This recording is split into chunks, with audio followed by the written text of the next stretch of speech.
Hi, it's Sally-Shakti, your visionary writing guide, and welcome to Tarot and Astrology for Visionary Writers from Monday the 4th to Sunday the 10th of December 2023. We are in the last few weeks of this year, this calendar year, and we are in the last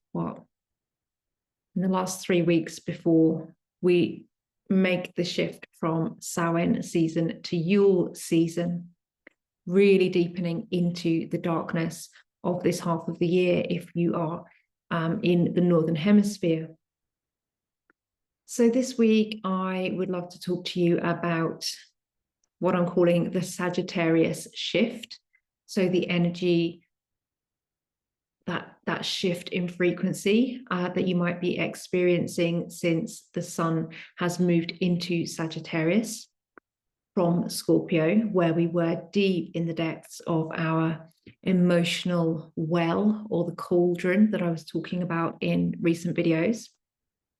Sagittarius is mutable fire. Sagittarius is the archer's arrow, that fiery arrow that has direction, intention, determination, action. Sagittarius is that spark of life, that creative spark of life in the darkness. We're still in the Northern Hemisphere, we're still in the season of Samhain. The world around us is dark and darkening. And yet there is that creative spark of life that wants to fly and wants to move with intention, with direction, wants to take action. Sagittarius wants to expand our vision.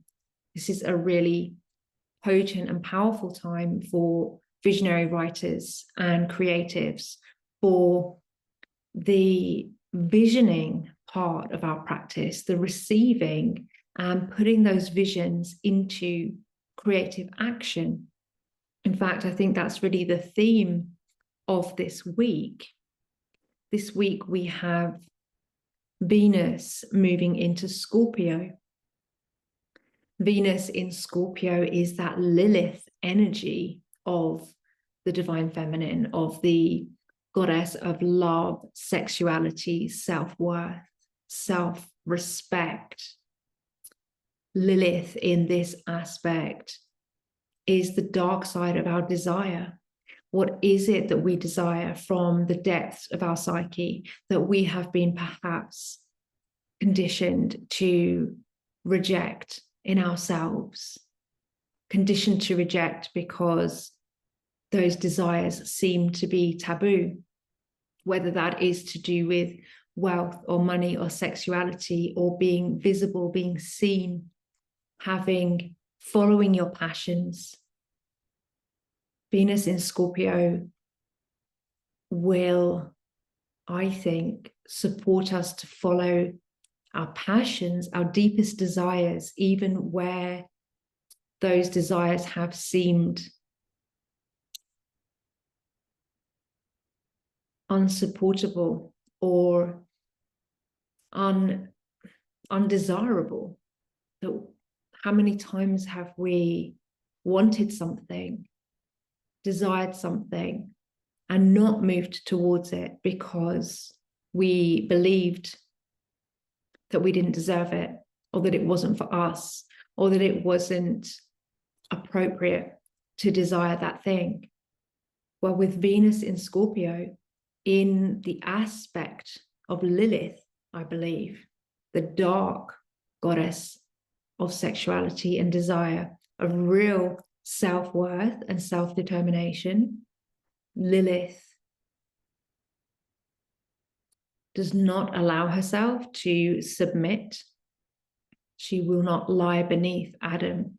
She has her own desires and her sovereignty, and she wears the ram's horns. She is sovereignty. She is desire.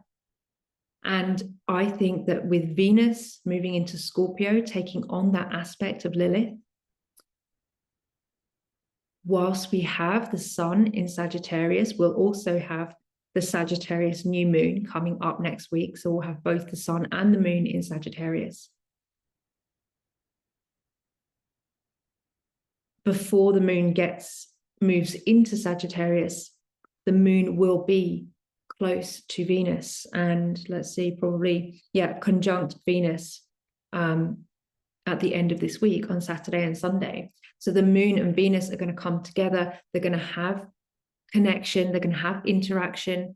Venus might well be charging up the moon with those deep, unseen, unrecognized, unacknowledged desires that we have held in our bodies and carried in our energy field for lifetimes, generations. Perhaps she will whisper those desires to the moon as they come together at the end of this week, and the moon will carry those desires to the sun in Sagittarius for their conjunction at the new moon next Tuesday.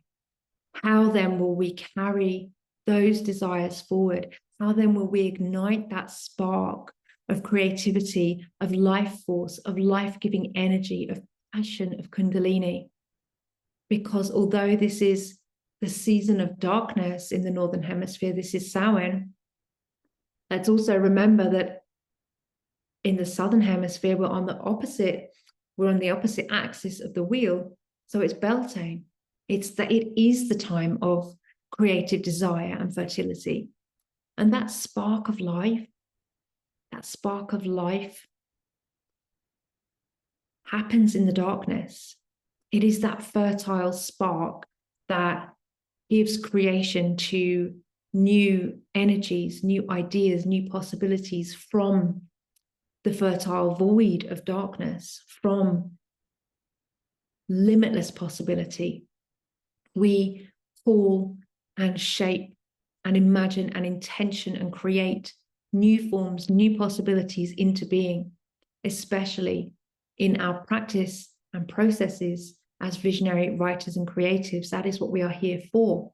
This is a powerful week for our practice and for our visioning and for our renewed and refreshed, deeply changed, alchemized ability and desire to bring new creations and possibilities into form. Because that's also this week supported by Saturn in Pisces. Now, as Venus moves into Scorpio this week, she will immediately trine Saturn in Pisces. And that will be, Saturn in Pisces will be at 1 degree 20 of Pisces. Now, you will have heard me talk about 1 degree 20 or 1 degree of Pisces several times this year. This is the third time that third and final time that Saturn will activate this 1 degree of Pisces point throughout 2023. This was the degree point of the Pisces New Moon back in February, 20th of February. So we had the Pisces New Moon at 1 degree 20 of Pisces in February 2023. We then had, a few days later, Saturn moving into Pisces and activating, moving forward across this 1 degree new moon point in Pisces. That was in March. As Saturn entered Pisces, Saturn has been encouraging us this year to take that expansive cosmic vision of possibility, connectivity, creativity, receiving visions from beyond this dimension and this frequency to bring and ground new ideas and new possibilities into form through our bodies, through our healing, and through our visionary writing and creative practice. And you may feel like it's been a stop-start and a forward-backward kind of year for what you've been trying to bring in to form, whether in your practice or in your life or both. because Saturn in Pisces has moved forwards and backwards across this new moon point, 1 degree 20 of Pisces, 3 times this year. Forwards, backwards, and now forwards again. So this week on Tuesday, the 5th of December, Venus will trine Saturn. Venus in Scorpio will trine Saturn in Pisces, and Saturn will be at 1 degree 20 of Pisces. So the third and final time that Saturn is activating this Pisces new moon point will also be receiving support from that deep Venus in her aspect as Lilith, with the ram's horns and with the deep desire for bringing in something new, some new, unacknowledged, unexpressed part of ourselves and what is possible for us now, because Saturn has been doing the alchemy over and across this point where we had the Pisces new moon in February. The intentions that you set for your creativity and your path forward in February have been undergoing radical change with Saturn's transits across this point. Saturn makes things possible in the physical world. Pisces wants us to open and expand to what seems to be beyond possibility, so that we can bring in and ground and create new possibilities, new forms, new structures in this world through our lives, our healing, and our creative practice. We've been doing some deep alchemy around these areas of our lives throughout the whole of this year. And as we move into this week, we get the completion of this process where it feels to me like we are deepening into our ability to weave spirit into form, to receive visions, to open our intuition, and to create from possibilities that feel like they are beyond this physical realm. But Saturn is asking us and supporting us to find ways to manifest those visions, those dreams, those new potentialities into the physical world with the resources that we have, with all the limitations that we experience here in this reality, in this dimension. But those limitations, those constraints are what actually supports our creativity. It's when we have a limited palette to work from that we have to create in certain forms and styles and structures. Often, and I find this myself as a writer, and a lot of the people that I work with experience this, when we have limitless scope and potential, which is Pisces, then the page stays blank because we don't know what we want to say. We don't know how to bring it into form. It never lives up to whatever we could put on the page, never lives up to our idealistic vision of what we wanted it to be or say or sound like or look like. Saturn is here to bring in the limitations and the constraints, to remind us that we must work within the limitations of our own physical bodies, our own energetic capacity, the resources that are available to us individually, personally, and collectively, and that we must work with the elements of this world, earth, air, fire, water, and spirit, to bring that limitless potential, that limitless possibility of Pisces into form, into the physical world, through our visionary writing and creative practice. There is always the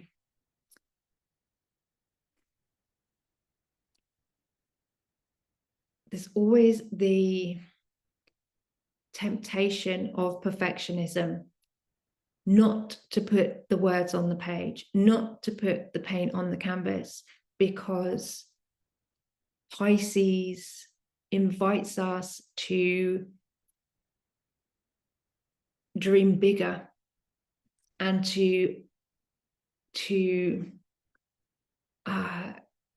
those Piscean ideas often come from idealism and an idealistic view of what might be possible. Saturn in Pisces is asking us, reminding us, and supporting us to bring out, to ground those ideas, to channel them through the vessels that we are, and to shape them into form with the resources that we have, both personally and collectively, so that we can weave new threads, create new forms, and shape new structures in this world. And we do that through our own breath, through our own heartbeat, through our own healing, and through the structures, the forms, and the possibilities that we create and we imagine and that we bring into being through our visionary writing and creative practice. What you end up creating by the end of this year and onwards might look very different to what you thought you were going to be creating at the beginning of this year. I have always been working with poetry, and the last many years I've been working with experimental poetry, and I still will. But there has been a deep recalibration in the energies and structures that I'm bringing through, that I'm now working a lot more with narrative and storytelling, which I hadn't been doing previously and had been quite resistant to and avoidant of. I didn't really know how narrative worked. I was much more comfortable in the visceral and rhythmic structures of experimental poetry, but learning new forms, learning narrative forms, I'm also beginning to experience the deep level of connectivity between people at a heart-to-heart level that story and storytelling can support and can make possible. That's an alchemy, a deepening, and a very much an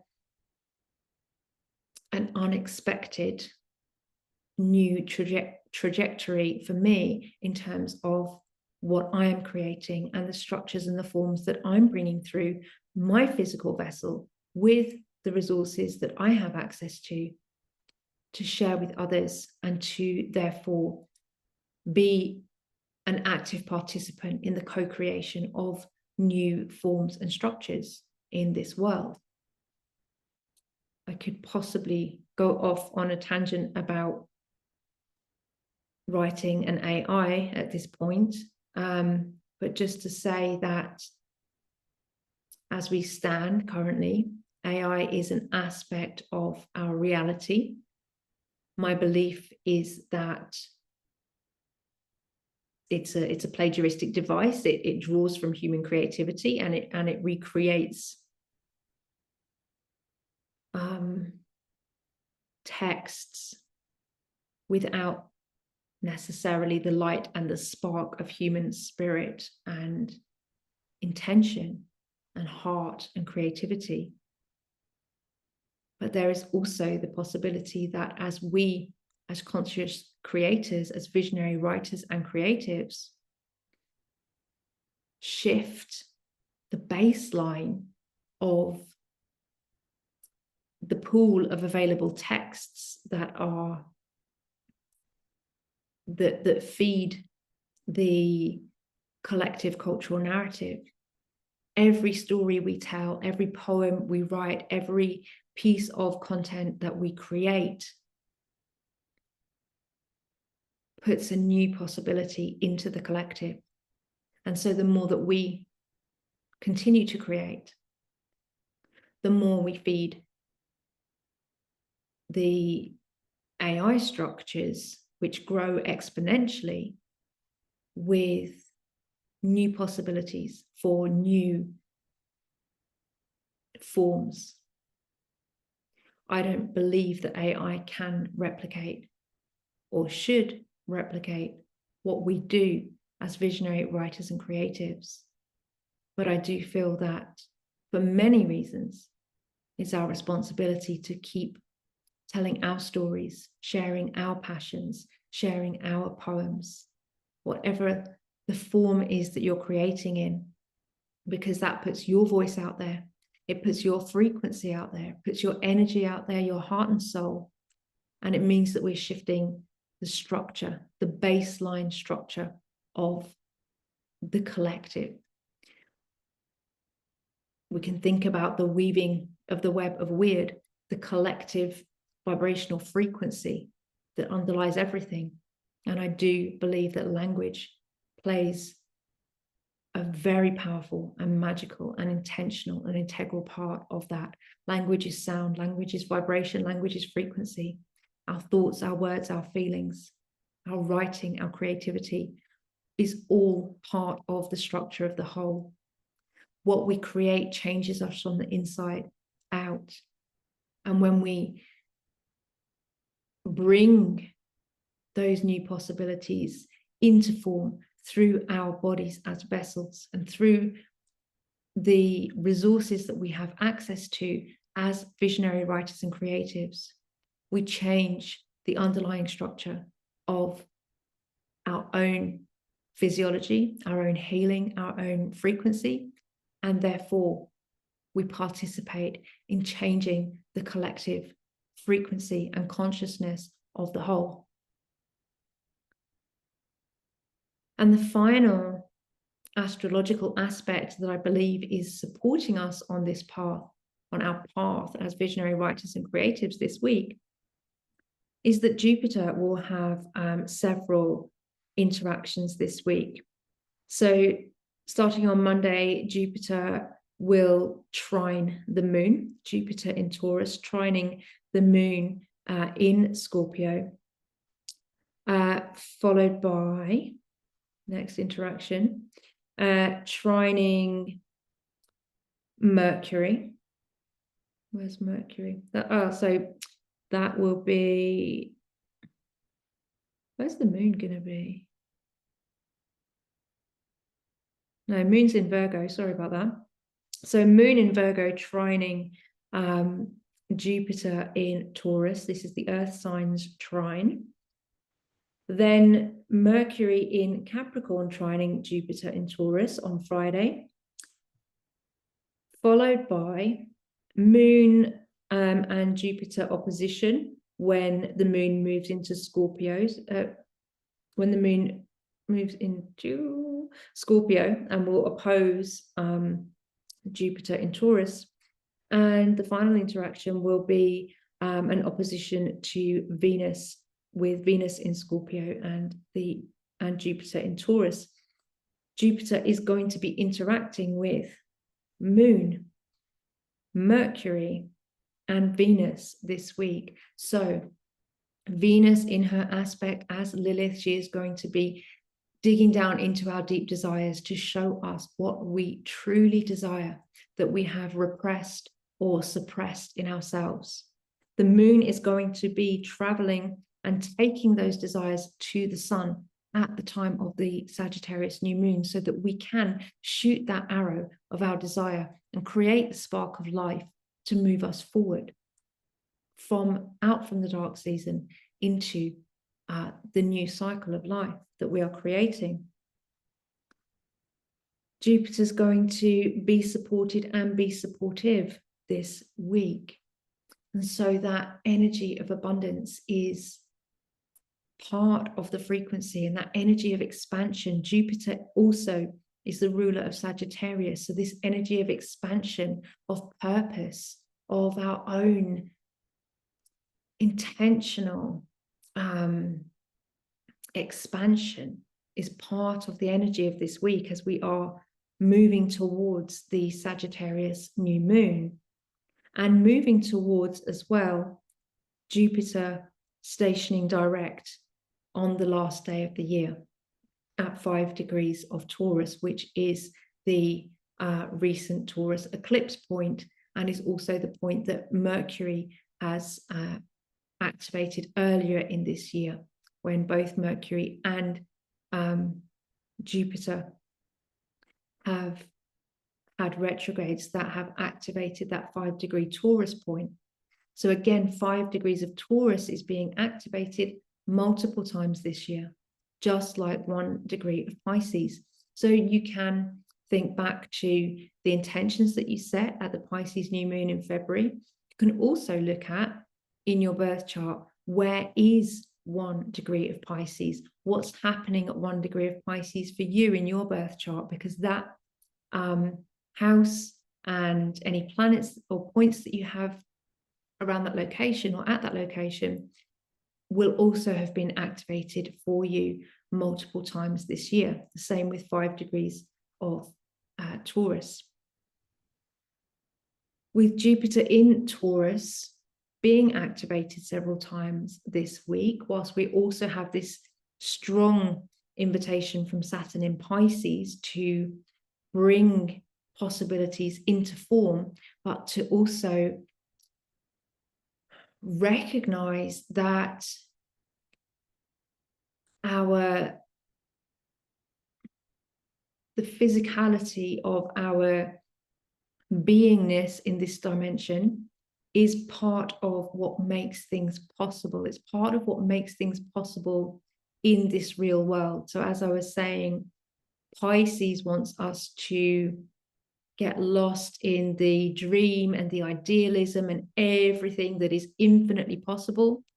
Saturn wants us to focus that down and filter that through the frequency of this reality so that we use the resources that we have to create what we can.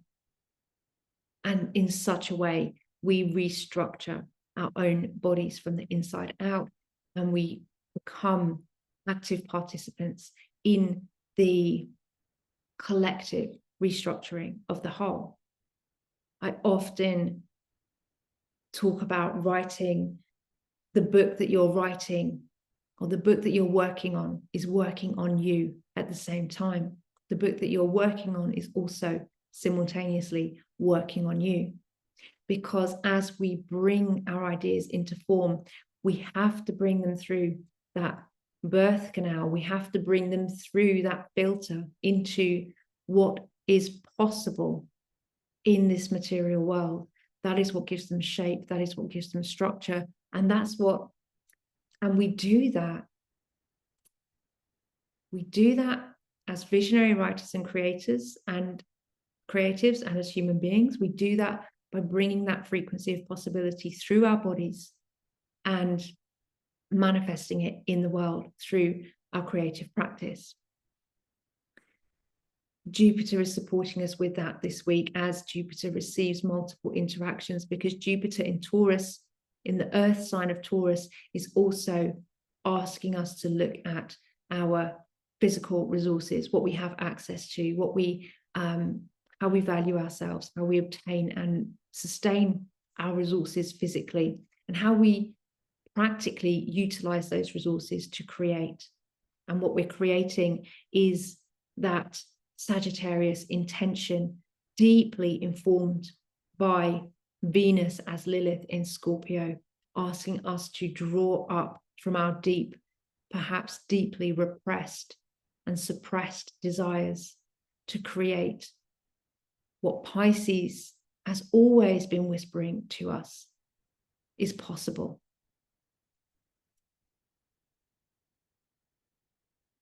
So this week is a time for dreaming and journaling.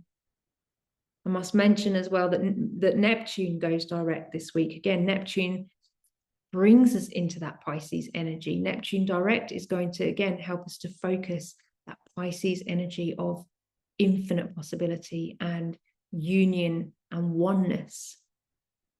Neptune going direct is inviting us to become more dreamy.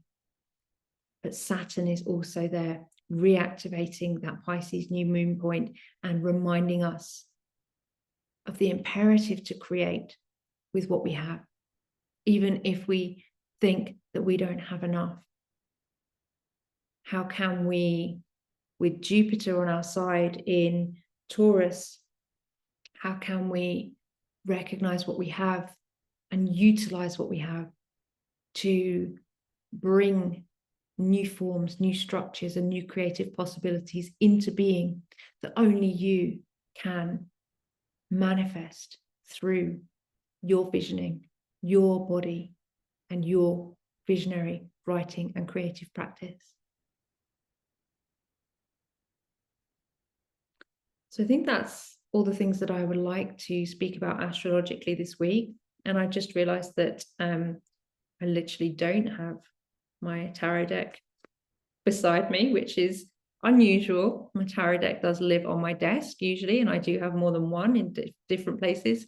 If you know me, you know that I am in the process of relocating multiple times at the moment. My partner and I, as digital nomads, somewhat reluctantly at the moment, but also it's quite an adventure. So my partner and I, as digital nomads, are moving around quite frequently at the moment, house sitting from place to place. And so right at this moment, I don't have my tarot deck right in front of me. So we will close it with those astrological energies today, and just going to tune in, see if there is anything else that wants to come. So I'm going to pause the video here and go and find my tarot deck. Okay, so just went and grabbed the first deck that I could find, which is the Visionary Path Tarot by Lucy Delix. Not used this one for a while, so let's see who would like to come and support us this week.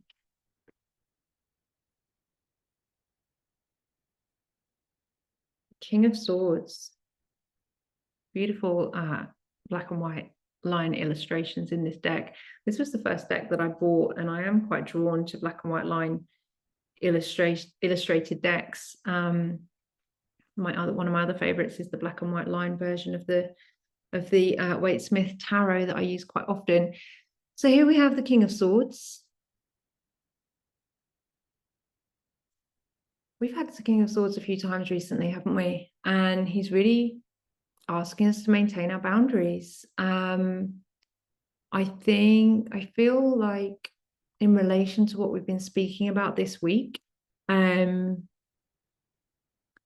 of Swords actually wants us to be aware of the boundaries and the limits of our physicality, our physical bodies, our physical world, our physical resources, like I said, as the means to bring through the energy of the creative visions that want to come through us. Swords is inspiration, communication, writing, thinking, speaking. The King of Swords wants us to, or is inviting us to,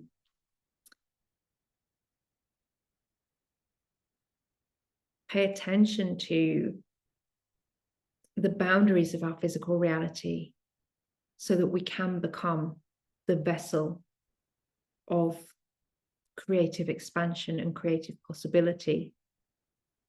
It is only through the limitations of our physical world that we can create in this dimension and as part of this frequency. And that is an incredible gift for us as visionary writers and creatives, although as much as it also might feel like a limitation. So we can protect our boundaries, our energy, our inspiration, our ideas, our creative time. And we can also recognize the gifts of what it means to have limitations in our resources, in our energy, and in our physicality, because that is how we bring creative possibility into form in this 3D reality. Saturn is the weaver. Saturn is the fates, the Norns, the weird sisters, the weaver of the threads that form the fabric, which is also called the text, the tantra. This world is brought into being through the weaving of Saturn, who weaves those threads of possibility into the text of this reality.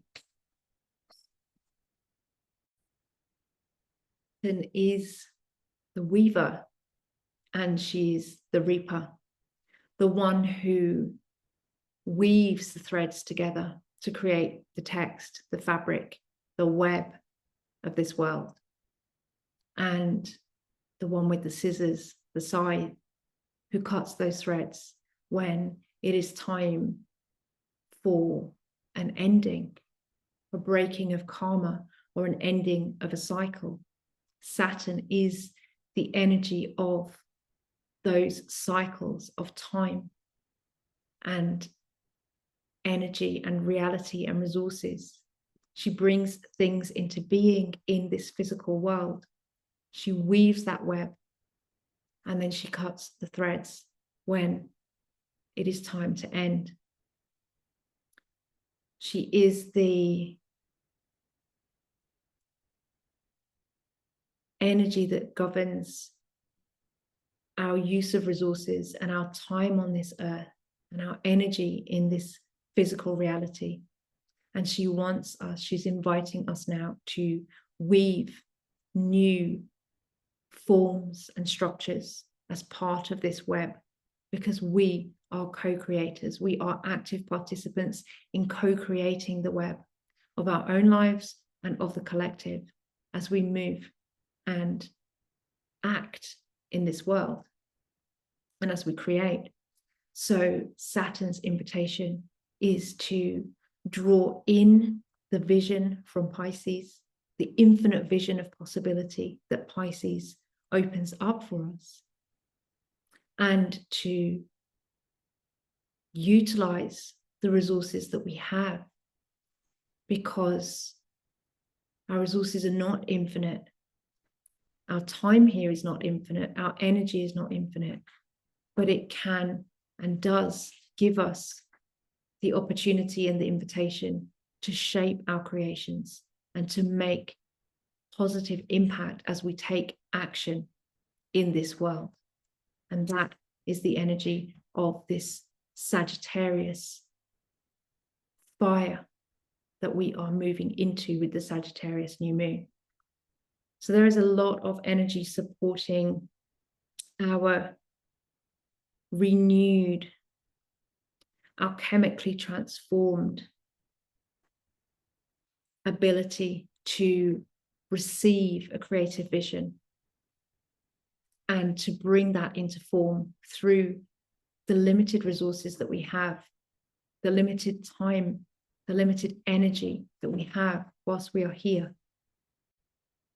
Because this is how we make change. This is how we participate as co-creators. This is how we bring new possibilities into form. And while we may not have felt like we have been truly and fully able to do that this year, there has been a deep, deep alchemy.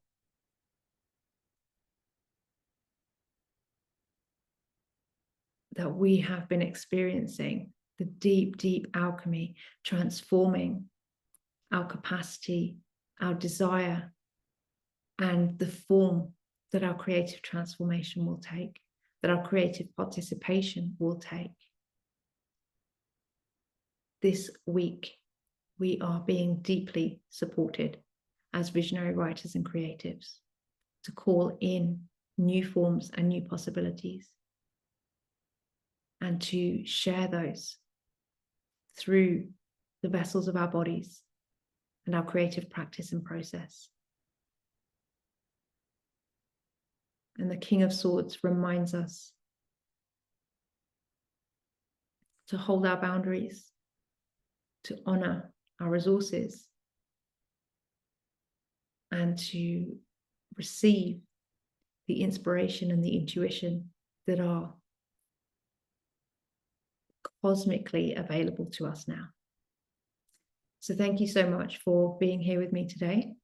It's always a pleasure to share these weekly updates with you.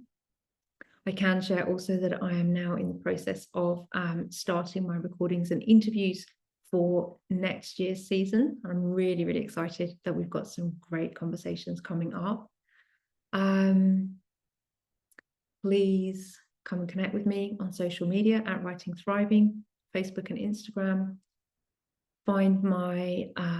You can find my newsletter on the website, and you can get free resources when you sign up at writingthriving.com, because moving into next year is going to be super exciting for ways that we can journey together and work together. And I'll be really, really excited to share those with you. So I'm sending you my love, and I look forward to seeing you again soon. Lots of love.